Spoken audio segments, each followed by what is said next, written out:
Good morning. Welcome to First Unitarian Toronto. We're grateful to have you with us this morning, wherever you may be. My name is Dallas Bergen, Director of Music and Community Connection, and I'm joined today by Senior Minister Reverend Sean Newton and Associate Minister Reverend Lynn Harrison, pianist Adam Sakiyama, and AV engineer Matt Rideout. We'll have music by resident musician Danny Fong.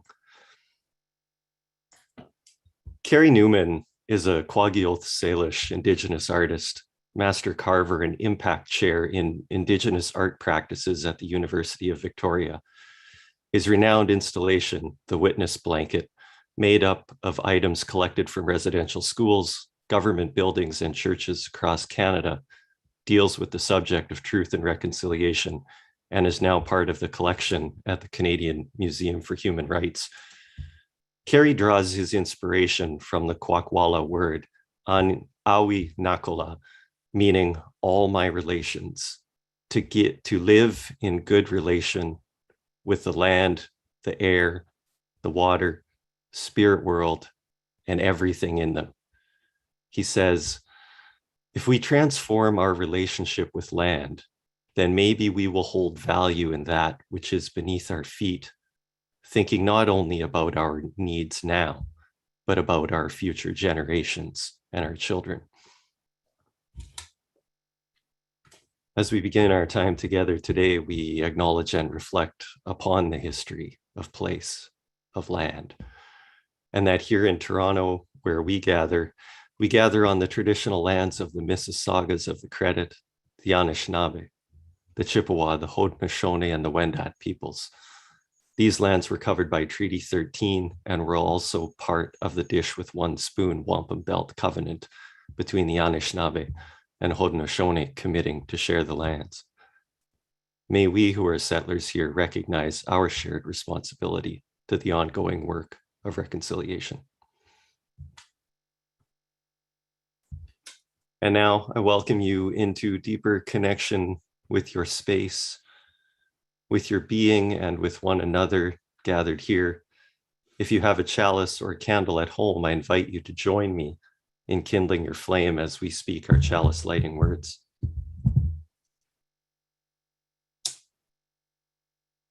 As we light our chalice, may its flame kindle within us the warmth of compassion, the glow of love, the fire of commitment, and the light of truth.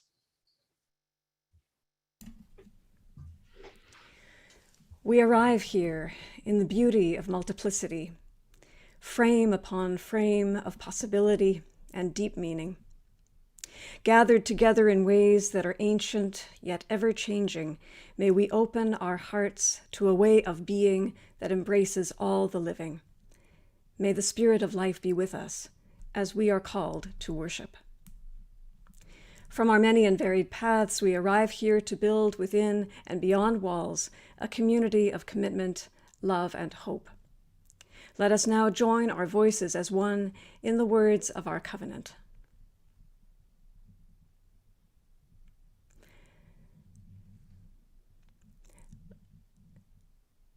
Love is our doctrine. The quest for truth is our sacrament, and service is our prayer. To dwell together in peace, to seek knowledge in freedom, to serve life, to the end that all souls shall grow into harmony with the divine. Thus do we covenant with each other and with all. Good morning. I bring you news from the life of our congregation. After the service today, there will be a newcomer welcome room at 11:30 for those who are new or newish to the congregation. It's an opportunity to learn more about First and to ask whatever questions may be on your mind. The welcome room, hosted by Dallas Bergen and Diane Wagner, can be reached through a separate Zoom link, which Dallas will post in the chat at the end of the service, and it can also be found on our homepage. And if you are new to First, we are delighted that you are here and invite you to say hello using the link at the top right corner of our homepage or in the link that Dallas will post later, where you can let us know that you are here with us and are interested in becoming more connected. Today at 12:30 p.m., we will gather on Zoom for our fall general meeting. The main business of this meeting will be to approve the audited financial statements from the last fiscal year. And there will also be a number of updates about various aspects of life at First Unitarian. Given today's meeting, we won't be holding small discussion groups following the service today. We will instead encourage you to take a break and have lunch and then begin entering the Zoom meeting room between noon and 12:30 so we can begin the congregational meeting on time. And starting 2 weeks from today, we will start to offer an option of joining us in person for Sunday services in our sanctuary at 175 St. Clair. We are making significant upgrades to our technology to support us in providing an integrated service each week that is held simultaneously online and in person. If you prefer to participate in the service online, know that this option will remain in place going forward. And for those preferring to attend in person, please see upcoming First Light announcements for details about what to expect and for how to register in advance. We turn now to welcome the newest members of First Unitarian into the life of our congregation.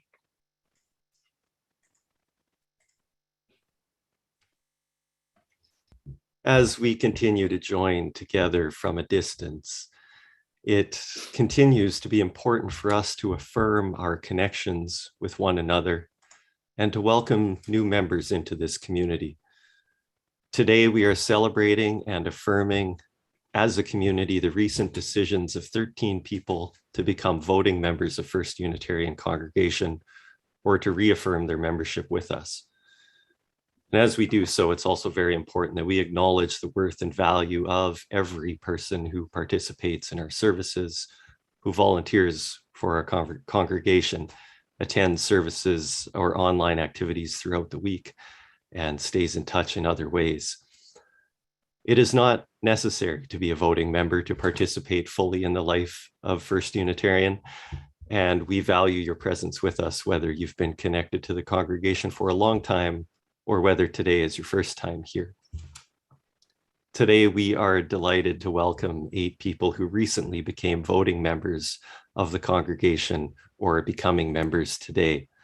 They are Miranda Borisenko, Amanda Bunde, Kim Kirstemont, Janet Inksetter, Darlene Reed, Nick Da Silva, Susan Weinert, and Heather Wright.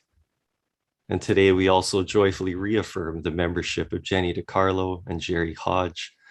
And we affirm that last spring, Jill Caskey, Christopher Lee, and India Taylor were welcomed into membership in private online membership ceremonies. Each of them bring the gifts of their presence and insights to enrich the life of our congregation in many different ways. As is our tradition, we have a joining ceremony today with joining words that are spoken by new members and the congregation to create a covenant between us of mutual trust and commitment. Now, it's unfortunate that on Zoom, we can't have all of our voices sounding in unison, and the responses would be unintelligible if we were to try. So for this ritual, leaders, Lynn, Sean, and myself will speak the responses. And though we will not be able to hear each other's spoken affirmations, we trust that the connections we share here will be strengthened through this ceremony. Following introduction from Reverend Lynn, I invite the new members and the congregation to respond as indicated. Ours is a non-creedal religion. There is no doctrinal test for membership. We celebrate an ever-growing diversity of religious sentiment and human perspective. Unitarianism is a covenant tradition. Through it, we promise to one another mutual trust and support. We invite our newest members to join us. And now Dallas will lead the expression of words from our new members. And Sean will lead the words voiced by the congregation. And I invite our new members to read along with me. We come from differing backgrounds and varying religious perspectives. We come to be assured that we are among supportive friends, that our voices will be heard, that our participation will be welcomed. We bring our talents, our gifts, our wisdom, and our sharing. Do we, as members of this congregation, open our hearts to receive these new members into this fellowship? Are we willing to be changed by their presence among us? Now invite the rest of the congregation to join me. We do. We are open and receive you warmly. We promise you our mutual trust and support. We will guard your dignity and worth as we do our own. And new members, we pledge to let our light shine as we strive to uphold the heritage of religious freedom, of ethical living, of faith, hope, and compassion enshrined in the tradition to which we have now joined. We, the members of the First Unitarian Congregation of Toronto, welcome you into the household of our religious faith. May your presence among us enable us to walk in the unity of the Spirit and in the bonds of peace. We joyfully welcome our newest members, Miranda Borisenko, Amanda Bunday, Kim Kirstemont, Janet Inksetter, Darlene Reed, Nick Da Silva, Susan Weinert, and Heather Wright. Sincere thanks also to Diane Wagner, our newcomer services coordinator, who so ably assists us in welcoming new members. And all of you are valued members of First Unitarian, and we treasure your presence among us. Whether you are members, friends, or visitors, you are part of this community at First Unitarian Congregation of Toronto. And now I invite everyone to join me in singing a Unitarian hymn that we traditionally sing at membership ceremonies, Break Not the Circle. You'll see the words appear on your screen. Today we will be singing the first two verses with the first verse repeated at the end. Break not that circle of enabling love, where people grow forgiven and forgiving. Break not that circle, make it wider still, till it includes, embraces all the living.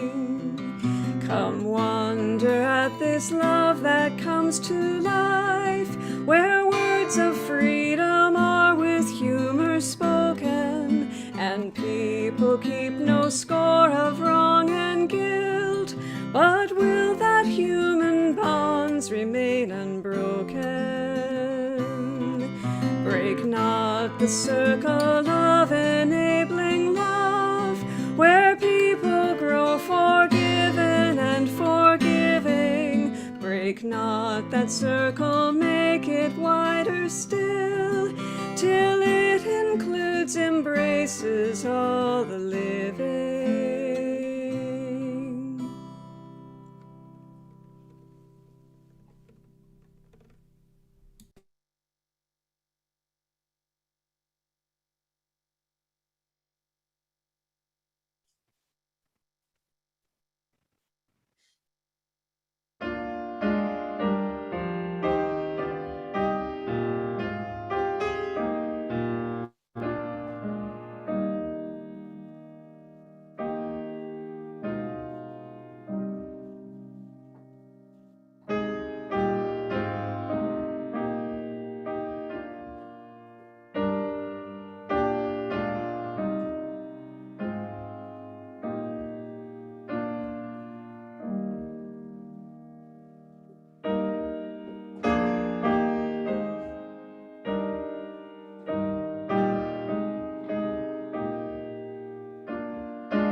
Enter with me now into a time of contemplation, a time of meditation and prayer that begins with the words of Linda Paston and her poem Possibilities, and then moves into a time of shared silence. Today, I drove past a house we almost bought and heard through the open window music made by some other family. We don't make music ourselves. In fact, we define our differences by what we listen to. And what we mean by family has changed since then, as we grew larger, then smaller again, in ways we knew would happen and yet didn't expect. Each choice is a winnowing, and sometimes at night, I hear all the possibilities creak open and shut like screen doors in the wind, making an almost musical accompaniment to what I know of love and history.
We turn now to honor the joys and the sorrows that we share, knowing that in so many sacred ways, what touches the life of one of us affects us all.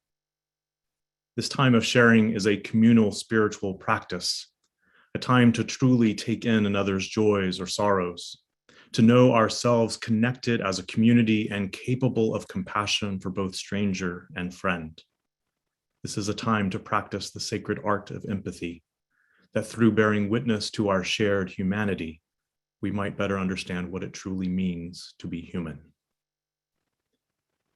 In our world, there are countless causes for concern, moments that touch our hearts, and situations that call for our compassion. This morning, we hold in love and care those struggling in body, mind, or spirit, and those who support them.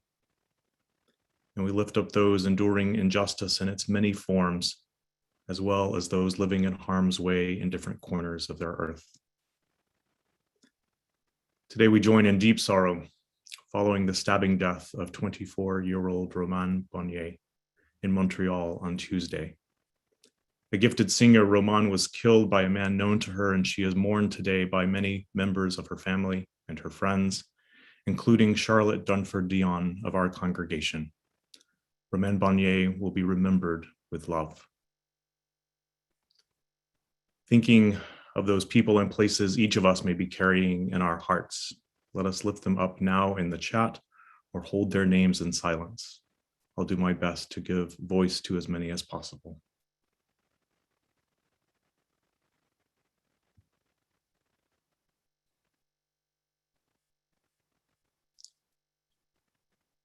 Lillian Salmon shares that Carol Damioli and Brian Deming are mourning the very recent death of Carol's mother at age 91.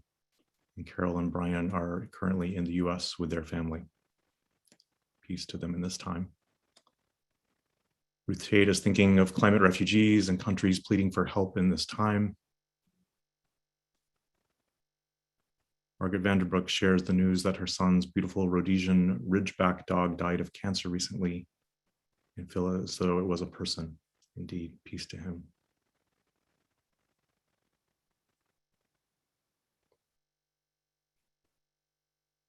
Gabe is thinking of Indigenous peoples and allies facing considerable violence as they try to protect old growth forest at Fairy Creek in British Columbia. Kelly Ferguson is holding in mind Barbara, who's in palliative care, holding her family as well.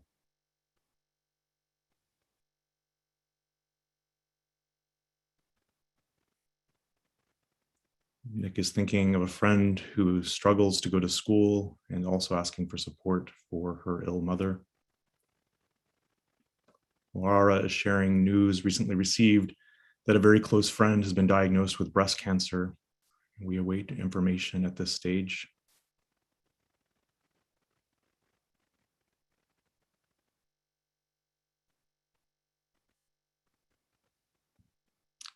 May these and other concerns be held with love, care, and compassion today and in days to come. Happily, there is also cause here for celebration, reasons for gratitude, milestones of all kinds to mark with joy and with thanks. So I invite you to lift up the joys and the gratitudes that you would like to share this day, and I'll endeavor to give voice to as many of them as I can.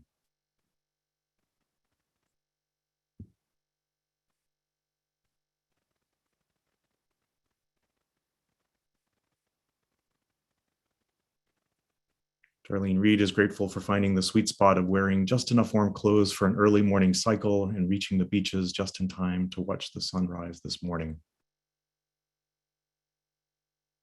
Ruth Tate is thinking of her mother, Janice, who is still in the ring. Linda Heron lifting up happiness to welcome our new members today, indeed.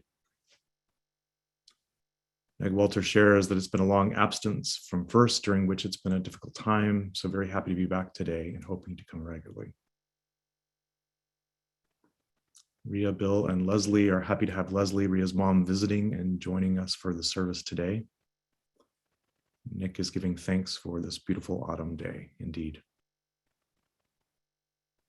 Nancy Sewards had an amazing reunion with her US daughter and granddaughter, not seen for almost 2 years. Those are certainly sweet moments coming into many of our lives these days. Sue Hansel is grateful for a wonderful visit to Ottawa last week.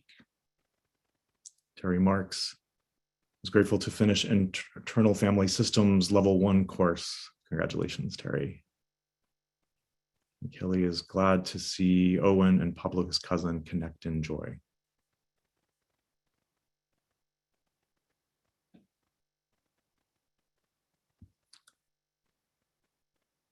Will you join me in a moment of blessing? Woven together in this interdependent life that we share, we carry a sacred hope that all shall be well and that all people may live in dignity and in peace. May we summon the strength to do our part to heal the hurts of our world, and may we live with courage and compassion, with joy and gratitude today and always. Amen.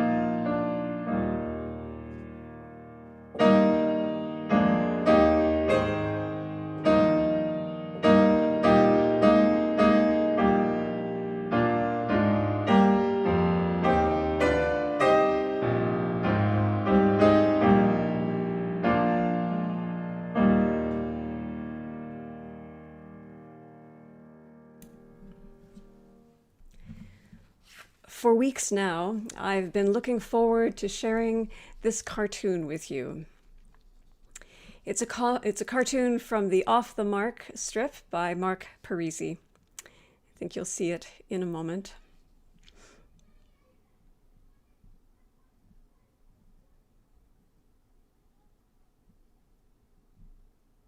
It's worth waiting for, this cartoon.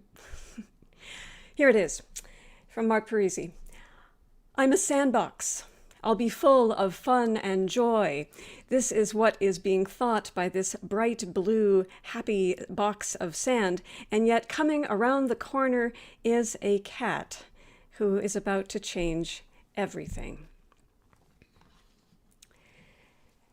Ever since I first saw it, this cartoon has been sitting on my desk. It features a shiny new box of sand, the color of blue sky, like all the possibilities ahead. Looking out the window at children playing outside, it thinks to itself, I'm a sandbox. I'll be full of fun and joy, But sure enough, coming around the corner is a cat, about to reveal that in fact the box is a litter box, not a sandbox after all, or perhaps a sandbox of a very different kind. I love that cartoon. Like so much humor, it points out the uncomfortable truth of real life, and it does so in metaphor. In this case, it reveals how often we think we know exactly who we are and how our lives will go. We might think even the same of our congregation, that we can predict the shape and destiny of our life together. But life will always surprise us in both deeply delightful and deeply sorrowful ways. Try as we might, and believe as we will, the possibilities life holds for us go far beyond our imaginations in both joyful and sorrowful directions. You might say that the possibilities are endless, in the sense that the complete mystery of life will always be beyond our grasp, while at the same time it will always hold infinite depths of meaning and potential for love. To paraphrase the transcendentalist Walt Whitman, we contain multitudes. Each of us is marvelously complex, perhaps even more than we realize ourselves. We are not so simple, we sandboxes. We contain multitudes of feelings, experiences, influences, motivations, and also potentials and possibilities, no matter what stage of life we happen to find ourselves. When we combine these personal multitudes with one another's, we come up with an infinite variety of interesting combinations, and in a community like ours, this is always changing. Today, we welcomed several new members into our congregation. A congregation is a living and breathing, ever-changing and evolving creative thing. As Reverend Sean likes to say, it's a living, little loving laboratory of the human spirit. And in such a place, so much can happen. So much will happen. Knowing that we contain such multiplicity, how can we live in such a way that we can receive and hold all of life and use it in a good and hopeful way for the benefit of all? How can we preserve the hope and optimism of that sandbox, while knowing at the same time that life will bring us so many things that we would not wish for and that we cannot control? Many years ago, this point was made by the philosopher Aldous Huxley, whose views were distinctly universalist in tone. He said, "Human beings are immensely complicated creatures, living simultaneously in a half-dozen different worlds. Each individual is unique and, in a number of respects, unlike all other members of the species. None of our motives is unmixed. None of our actions can be traced back to a single source. And in any group we care to study, behavior patterns that are observably similar may be the result of many constellations of dissimilar causes. These constellations within us guide us in so many ways. They influence the way we see other people and interact with them, often to a much greater degree than we realize." You may have heard the story about two travelers coming up to a town for the first time and asking a wise elder who they might expect to find there. "Hello there," the first traveler asks. "I've never been to the town of Possibility before. What are the people like there?" "Well," responds the wise elder, "what were the people like in your home city?" "Oh, well, they were terrible. Mean-spirited, judgmental, very difficult to get along with." "Ah, I'm sorry to hear that," says the wise elder. "You'll find the people up ahead are exactly the same." Before long, another traveler comes by and asks the same question. What kind of people are they who live in Possibility, the town up ahead? "Well, how did you find the people in your home city?" "Oh, they were kind and good people, loving and ethical, compassionate people. And the elder's response, well, you'll find the people up ahead are just the same. As I read this classic story, it occurs to me that the wise elder might have asked, did you happen to belong to a Unitarian congregation in your previous town? Because this foundational outlook on human beings is woven into not only our first principle, but at least our first three. The inherent worth and dignity of every person, justice, equity, and compassion in human relations, acceptance of one another, and encouragement to spiritual growth. In addition, our seventh principle affirms our interdependence with not only each other, but with all living things. And our proposed eighth principle aspires to create a framework for effective anti-racism and anti-oppression work. Now, there is the distinct possibility, if not perhaps the likelihood, that guided by these principles, we would always look for the best in others and in ourselves. We're a sandbox. We'll be full of love and joy. Well, maybe not always. Just let's take a show of hands for a moment. How many of you have ever made a negative judgment about someone, thinking that they had selfish motivations or making an assumption about their character, only to find that you were completely mistaken?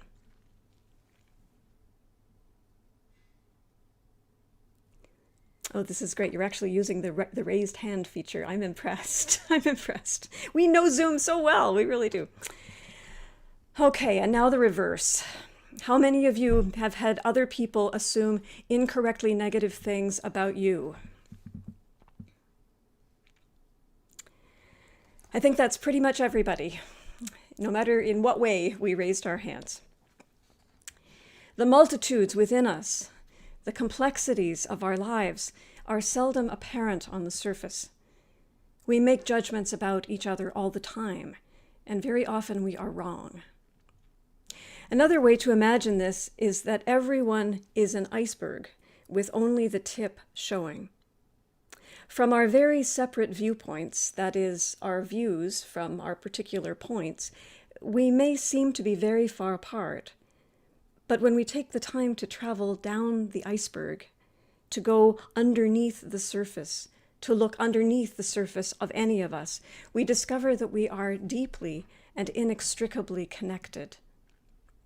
We are intertwined in the interdependent web of existence, which we hold with such reverence and awe, and which we seek to love and protect through our lives and our actions.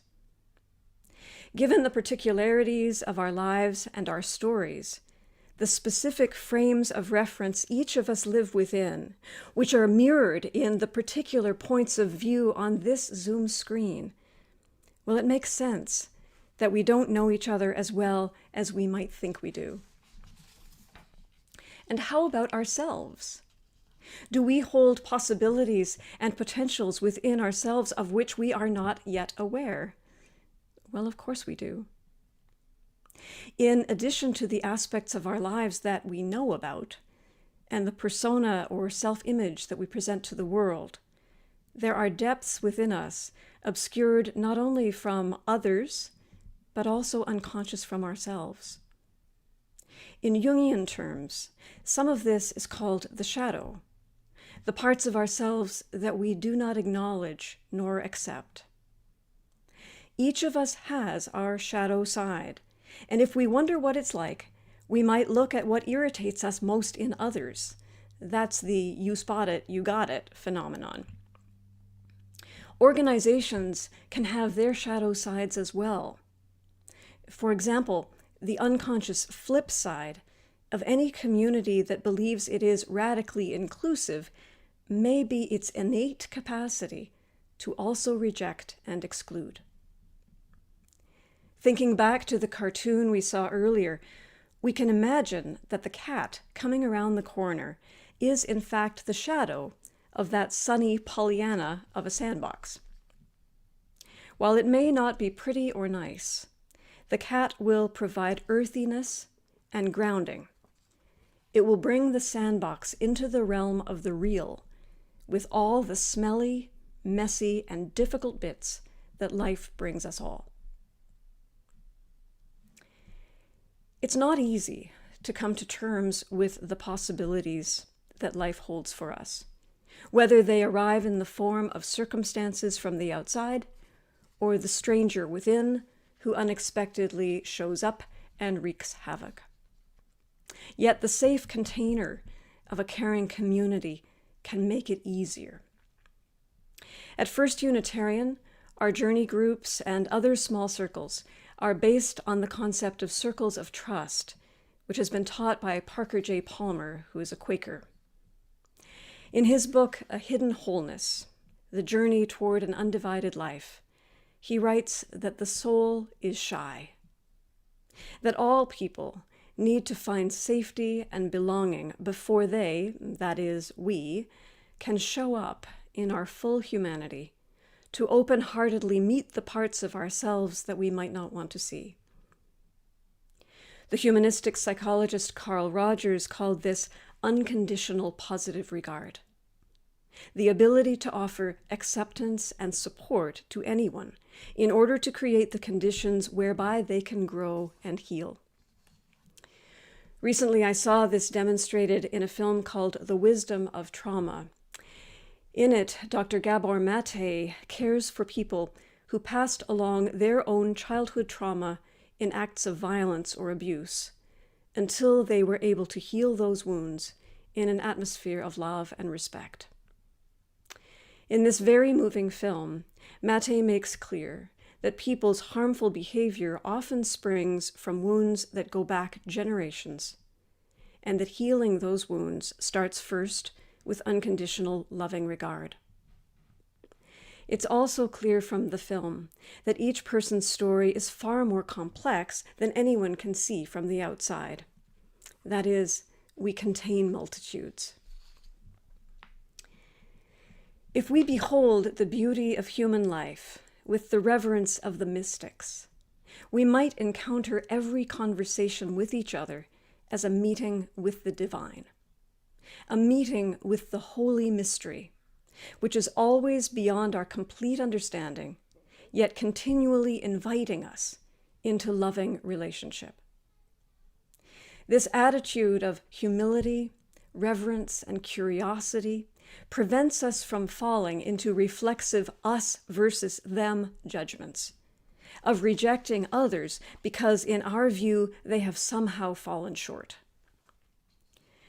Our hope in the continual task of spiritual growth that is the human journey is that we might nurture and cultivate that attitude, that stance, perhaps against all odds, that we might maintain our connection to the loving, open, and receptive spirit that we see on the face of that sky blue sandbox, even when, perhaps especially when, we discover parts of ourselves we'd rather not find, or experience the most painful and challenging aspects of life. Our hope is that we might come to love where we're at, even if that is a place that we did not expect to be or would not have chosen. That we might come to love who we are, warts and all, in the deep acceptance of unconditional love that is channeled through healthy religious or spiritual community. To paraphrase a text from UUism's Christian Heritage, wherever two or more are gathered for mutual support, the source of love is there. Healthy religious communities strengthen our connection with Source, God, Spirit, and being itself, helping us find meaning even in the most difficult of circumstances. Indeed, sometimes that connection with deeper wisdom can give rise to art and sometimes even humor, helping us hold our entire lives in the light of love. In circles like the one that we expand today, we can provide care to one another that enables healing and transformation. As we sang earlier in the service, Break not the circle of enabling love, where people grow forgiven and forgiving. Break not that circle, make it wider still, till it includes, embraces all the living. Where people grow forgiven and forgiving. Where we receive ourselves and each other in all our multiplicities, requiring not perfection, but rather inviting real and honest presence. Keeping our doors open, knowing that they will blow shut from time to time in the winds of circumstance, but then opening them again and again and again. As the stories of our lives continue to unfold in beauty and in humor, and sometimes in the deepest of pain, may the possibilities before us, whatever they may be, bring us more deeply into relationship with life, spirit, and each other. May we meet all that is eternally unfolding in faith, hope, and love. Amen.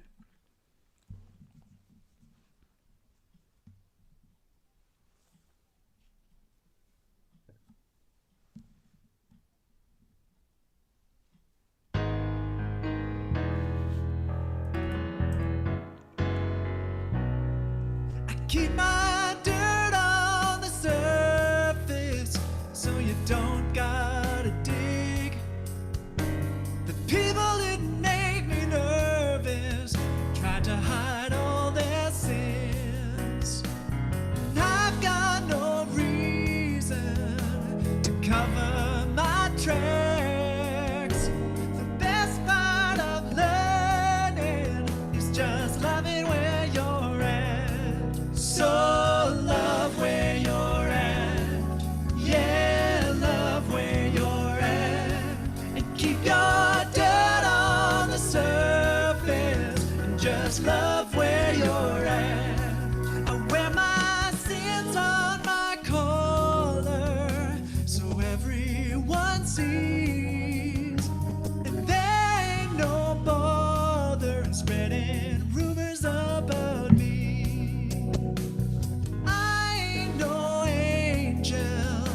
But I ain't so bad. And the best part of learning is just loving where you're at. So love where you're at, yeah, love where you're at, and keep your dirt on the surface, and just love where you're at. So love where you're at, yeah, love where you're at, and keep your dirt on the surface, and just love where you're at.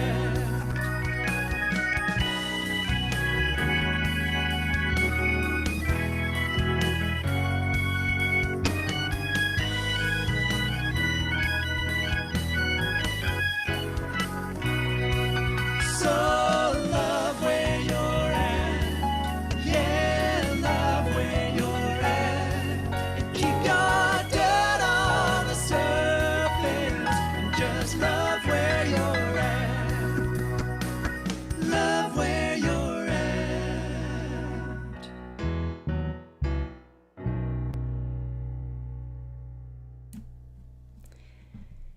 Thank you so very much, Danny Fong, for that beautiful, soulful version of Love Where You're At by Alan Stone.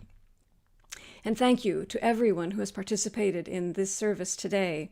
Adam Sakayama, Dallas Bergen, Sean Newton, Matt Rideout, our newest members, and each one of you. Please join me now in extinguishing our chalices with words of benediction from the Reverend Dr. Tendeka, one of UU's strongest voices for love and joy and justice. If someone tells you that they know pain, loneliness, loss, fear, and dismay, but does not know the feeling of being sustained by a love that is wider, deeper, and infinitely vaster than the sorrows, Hear those words as a commission. Hear your commission to love, to create community, and to heal.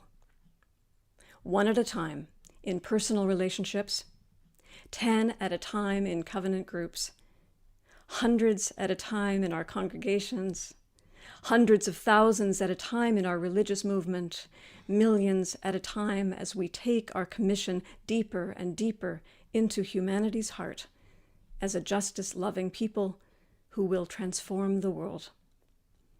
May it be so. Blessings and amen.